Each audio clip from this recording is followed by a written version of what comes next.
Welcome to Right to the Point, a podcast featuring conversation and biblical solutions for what's happening in America and the world. Hi, I'm Tim Throckmorton of LifePoint Ministries. To learn more about LifePoint and to access past episodes of Right to the Point podcasts and commentary, and if you'd like to support the podcast, please visit lifepointusa.org. We're so glad you've joined us today, and in this episode, we welcome a new friend, a good friend, Saar Ben Menashe. And this organization you're going to hear about will inspire you and bless you. Heroes for Life. It's an Israeli organization working to leverage the vast infrastructure of 400,000 of former Israeli soldiers traveling to countries around the world and creating opportunities, humanitarian opportunities, volunteer opportunities. And this is going to bless your heart.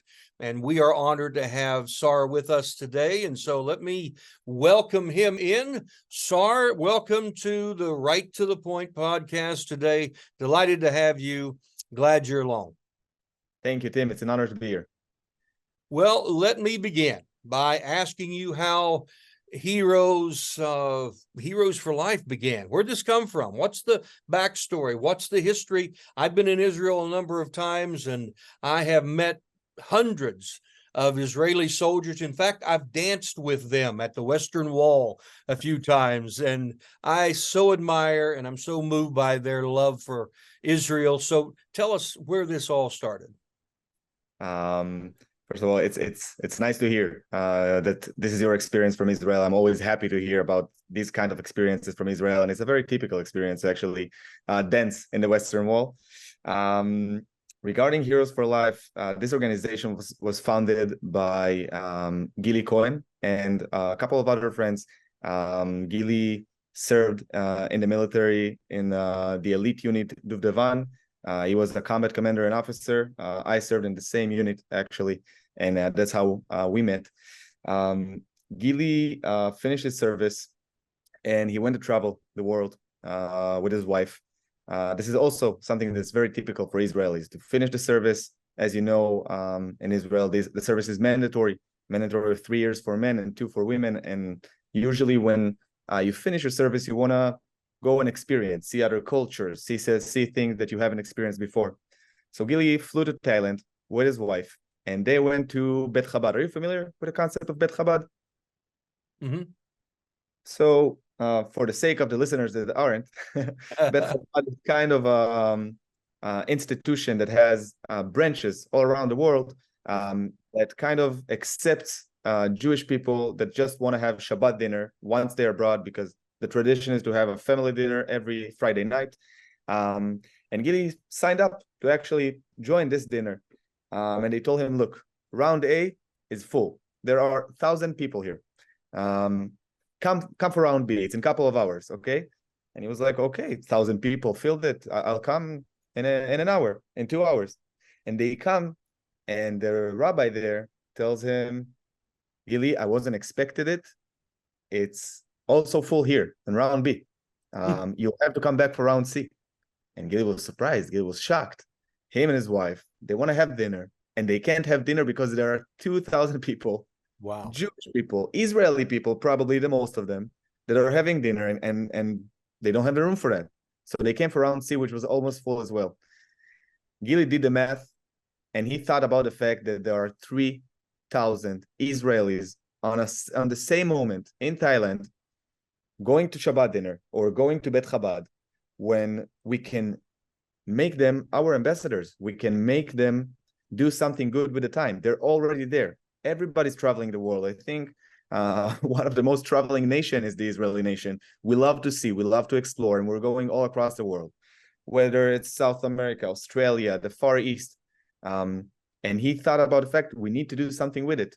And that's how the idea came, to take groups of people that finish their army service, finish their military, and they're already going to travel the world. So why not take a small portion of it, 2 weeks, nothing more than that, and do something good with this time? Volunteer, do help underprivileged communities, and that's how the idea was born.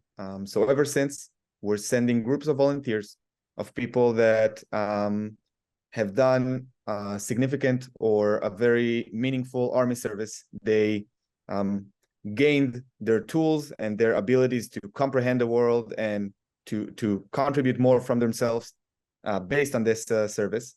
And we send them to different parts of the world. As we speak right now, to 16 different countries. This number is actually growing on a yearly basis, to volunteer for 2 weeks and do nothing but good. Wonderful. Now, I met you, Saar, through a mutual friend, Abel Taye of Christians United for Israel. It's such a wonderful thing. I think you went to Washington and spoke at an event we were both at recently. How did you get involved? What's your background? Yeah, I don't know if this podcast will be live with video or not, so they can see me smile, because every time I think about how I joined, I'm smiling. As I mentioned before, I'm a born and raised Israeli. My name is Saar Ben Menashe. I met Gili through the same unit that we served in the army, and that's how I got the connection. And I told Gili, look, I wanna take part of it. I wanna come and volunteer. A few years ago, and I went to volunteer as every other Israeli that applies in Argentina, actually. And I had a very meaningful experience, and I won't forget the fact that I called Gili after and I told him, Gili, I'm doing it again. I'm not done. And that's how I got into basically being the coordinator of the Argentinian team, the Argentinian delegation that we're sending to Argentina, to Buenos Aires every year. And after a couple of years of doing that, our bonding, our relationship, my relationship with the organization had became something that is inseparable of my life. And I became a VP in the organization.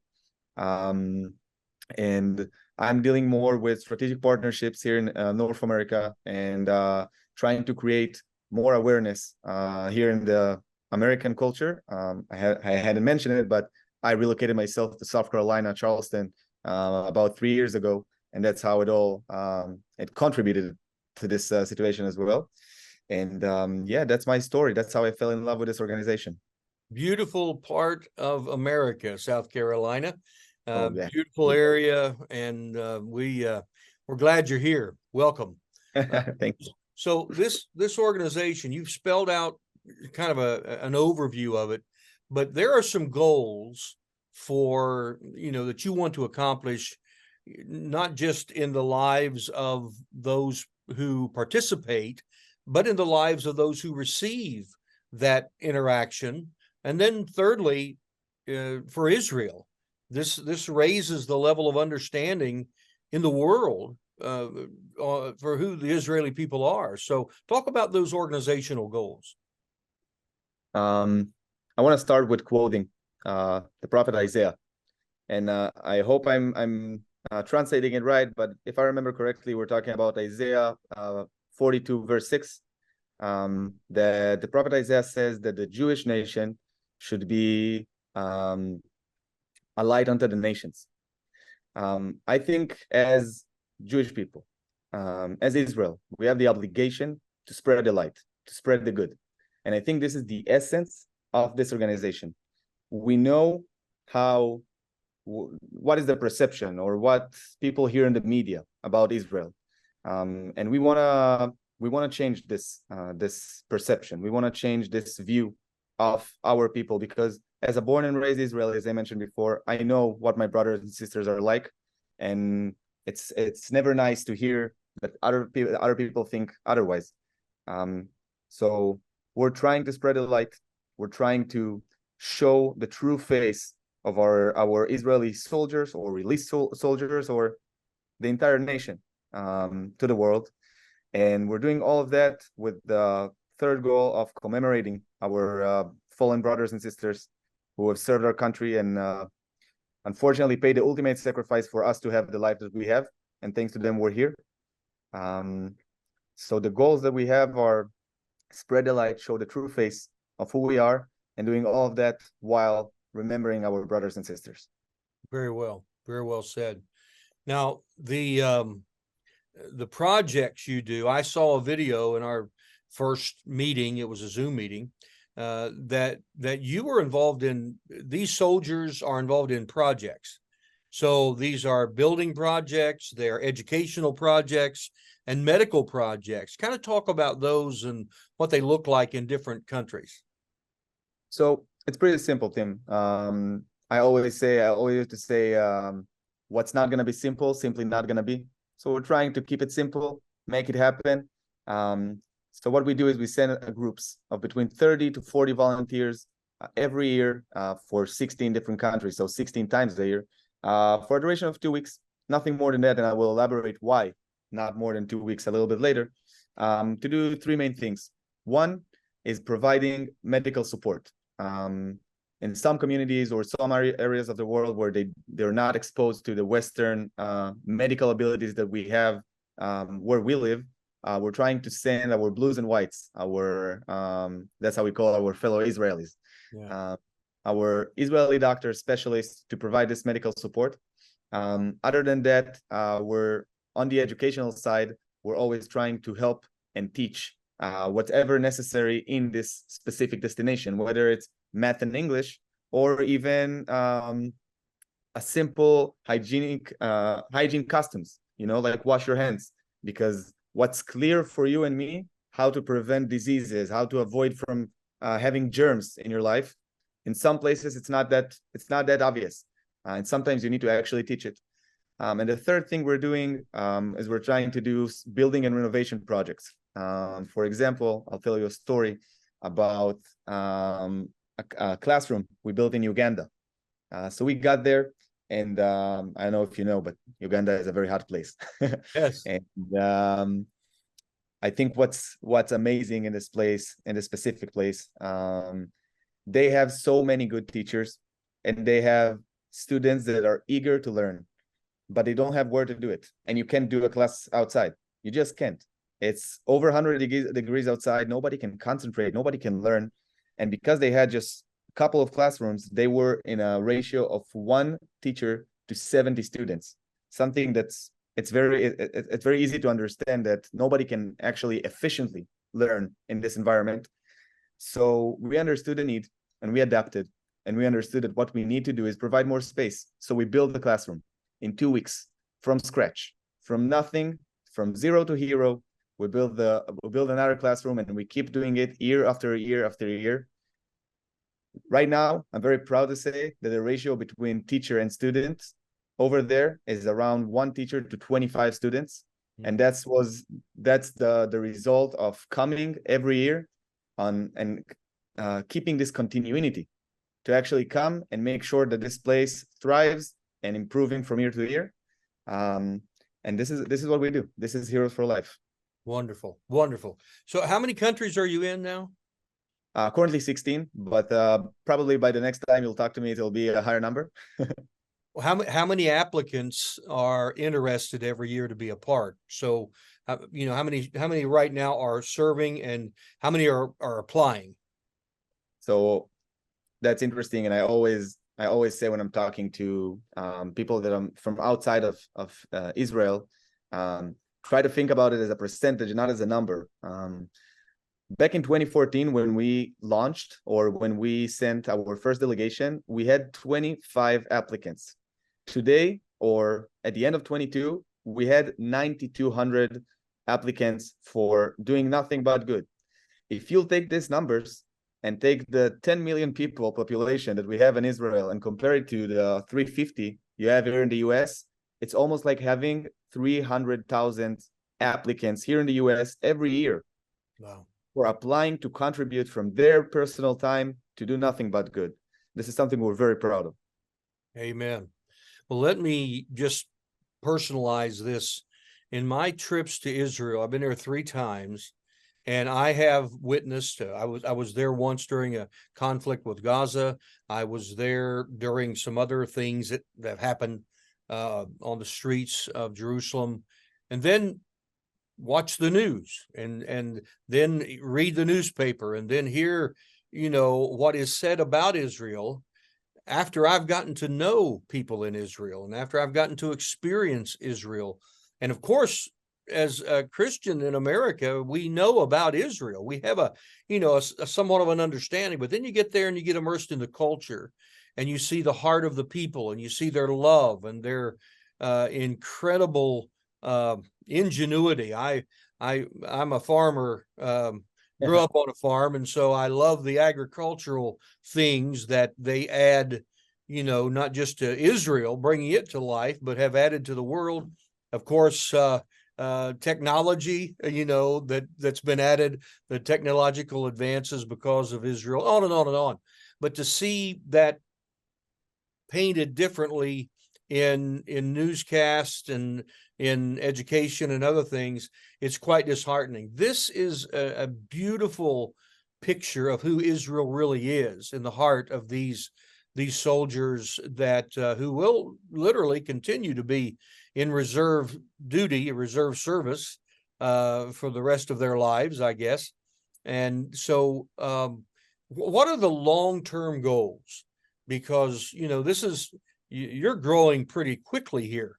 What are some long-term goals that you folks want to see, not just for Israel, but for these who are involved in this? Great question, Tim, and I'll try to summarize it into a sentence. The essence of this organization, as I mentioned, is to spread the good, is to be this light unto the nations. As much light as we can spread, this is what we're aiming towards. We have something in the organization we call the Vision 3030, that by 2030, we should be in 30 different countries around the world, doing this project and spreading nothing but good.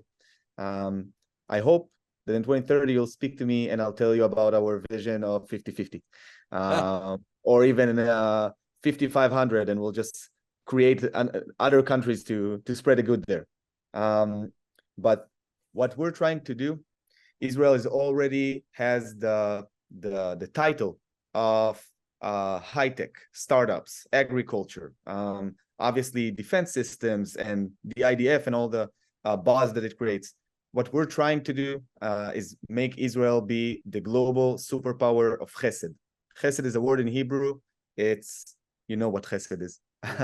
But chesed is doing good, volunteering, do good things from the bottom of your heart without expecting anything in return. And this is how we want the world to think about Israel.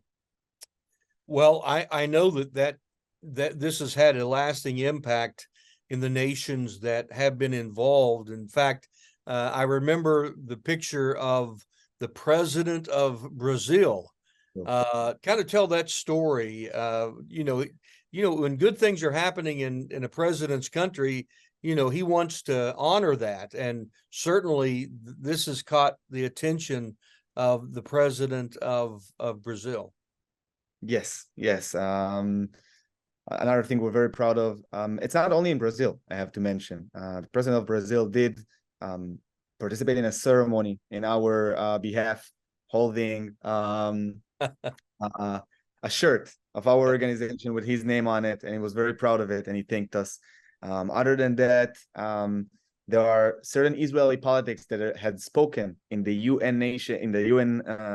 United Nations conference about the organizations. We're very involved with a lot of influential figures around the world, and I feel like the common denominator of all of them, once they hear about it, they want to speak about it. And this is why we're here today, Tim. We're trying to create this awareness, because I haven't found any person that hears about people that want to do good and he doesn't want to take part of it. Yeah. Well, that leads me to some practical action steps. What can my listeners do? What can they do to get involved? How can they not just be aware of this, but perhaps make a difference? What would you suggest? First of all, pray for our sake, pray for our success, because our success is the world's success. When we're succeeding in spreading good, you'd see this little kid in Uganda making a better use of their time in school. You'd see the little kid in India that gets the medical treatment that he couldn't get it, got in other ways. So first and foremost, pray. We do it a lot.